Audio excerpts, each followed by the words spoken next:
ముఖ్యంగా ఈరోజు పత్రికా విలేకరుల సమావేశంలో తెలియజేయడమేమనగా జోగులాంబ గద్వాల్ జిల్లాలో దాదాపు 80% పైగా రైతు ఆధారపడి జీవనం కొనసాగిస్తున్నారు.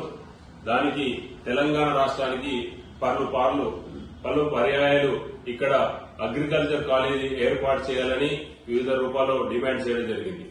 ఎందుకంటే తెలంగాణ రాష్ట్రంలో ఇప్పటికి 8 వ్యవసాయ కాలేజీలు ఉన్నాయి. ఈ మధ్యలో 3 అయినాయి.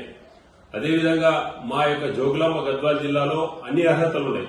ఇక్కడ దాదాపు 40 నుంచి 50 వేల పైగా సీడు పత్తి రైతులున్నారు. అదేవిధంగా కృష్ణా తుంగభద్ర నదుల మధ్యలో మా యొక్క ప్రాంతం ఉంది. అదేవిధంగా అటు కర్ణాటక, ఇటు రాయలసీమ, అదేవిధంగా ఆంధ్రప్రదేశ్ రాష్ట్రం ఈ బార్డర్ లో ఉన్నాం. దానికి సంబంధించి అన్ని అర్హతలున్నాయి. అదేవిధంగా 2 జాతీయ రహదారులు ఈ యొక్క నడిగడ్డ ప్రాంతం మీదుగా వెళ్తున్నాయి. కావున వెంటనే ఇక్కడ వ్యవసాయ కాలేజీ ఏర్పాటు చేయాలని భారతీయ జనతా పార్టీ తరఫున డిమాండ్ చేస్తున్నాం. ఎందుకంటే అన్ని అర్హతలున్నాయి. దాంతో పాటు ముఖ్యంగా ఐజ మండల కేంద్రంలో డిగ్రీ కళాశాల కావాలని గత 15 సంవత్సరాల నుంచి వివిధ రూపాల్లో పోరాటం చేస్తున్నాం. వాటికి కూడా వెంటనే రాష్ట్ర ప్రభుత్వం కేటాయించాలని, దాంతో పాటు ఐటీఆర్ కళాశాల గాని, అదేవిధంగా ముఖ్యంగా ఇక్కడ హాస్టల్ వ్యవస్థ లేక చాలా మంది బాలబాలికలు ఈ యొక్క చిన్న వయసులోనే విద్యకు దూరమై పెళ్లిళ్లు చేసుకుంటున్నారు.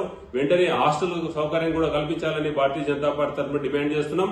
వెంటనే పై డిమాండ్లు నెరవేర్చాలి. లేని పక్షంలో భారతీయ జనతా పార్టీ తరఫున పెద్ద ఎత్తున ఉద్యమం చేసి ఖచ్చితంగా తెలంగాణ రాష్ట్రానికి కనువిప్పు అయ్యి ఈ యొక్క నడిగడ్డ ప్రాంతానికి ఏవైతే విద్యా సంస్థలలో వచ్చేంత వరకు భారతీయ జనతా పార్టీ విద్యార్థులను పోరాటం చేస్తామని ధన్యవాదాలు. జై హింద్, జై భారత్.